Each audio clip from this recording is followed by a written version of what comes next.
Ang ulam natin ngayong gabi mga kalakbay is magluluto tayo ng pambihirang isda na tinatawag sa probinsya namin na buriring. So ito, maraming hindi kumakain ito ng isdang to. So sa mga first time makapanood dyan kung anong klaseng isda yung buriring, tapusin yung video para malaman nyo kung pwede ba talagang kainin o hindi. Ganito nga pala siya mga kalakbay, naka-frozen kasi ito dahil galing ng probinsya, pinadala lang dito sa amin.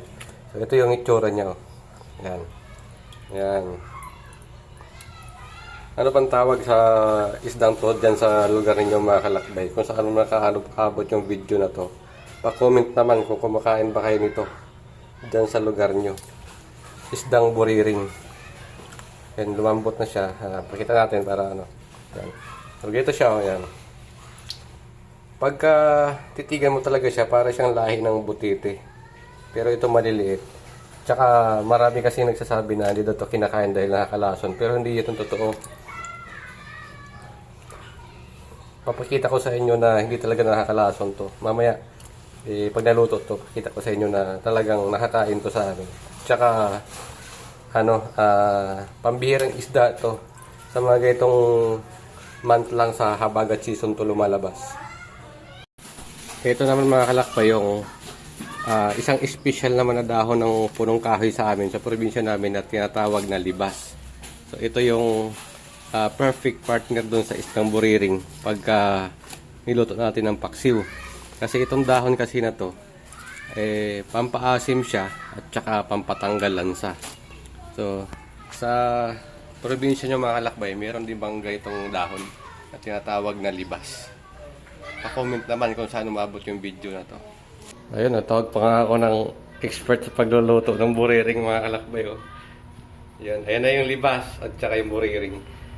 Ayun yung tsura ng buriring. Ito na siya mga kalakbay. Oh. Tingnan mo. Sobrang taba ng isda na to. Malilit lang to pero sobrang taba.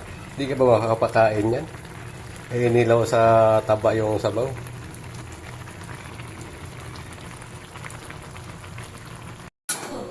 So ito na guys, oh. Sabaw pa lang. Oh. Naninilaw na sa taba. Yan, oh. Maliit na isda lang to pero masarap. Siyempre, partner pa natin ng ginilaw. Oh.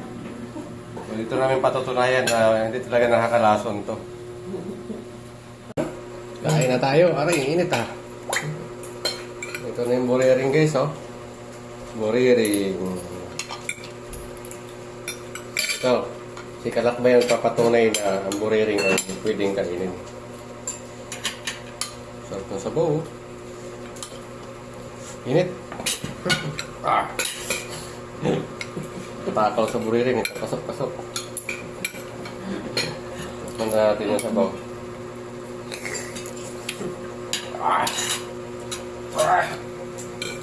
Oh, baka maubusan ko kayo eh. So, ito na. Pakita ko sa inyong klaseng isda to. Ayan o. Ano siya, parang anak lang siya ng butiti. Pero...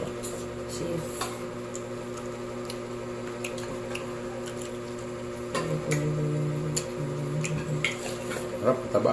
Pinsan siya ng butiti eh. Pamangkin lang ng butiti. Pamangkin. Hindi, pinsan. Sige, kasali ka rin. Mataba kasi ito. Ano siya mga kalakbay? Ano nagsigang ka mo nito? Ha? Pag sa paksiw siya, yung ulo. Hindi siya na po? Di ba siya pwedeng kainin kasi medyo may buto. Pero pag prito siguro masarap to. Ito siya, oo. Nasigang mo kung siya ilang. Taba, oh. Taba yan? Ito ako ba yung taba? Yung nilaw eh. Ito ka yung kalbo na? Doon na eh? Sarap. Oh. Hindi ito nakakalason. Sabay na lang yun. Tapos yung libas, pwede rin kainin. Kasi yun, siguro. Oh.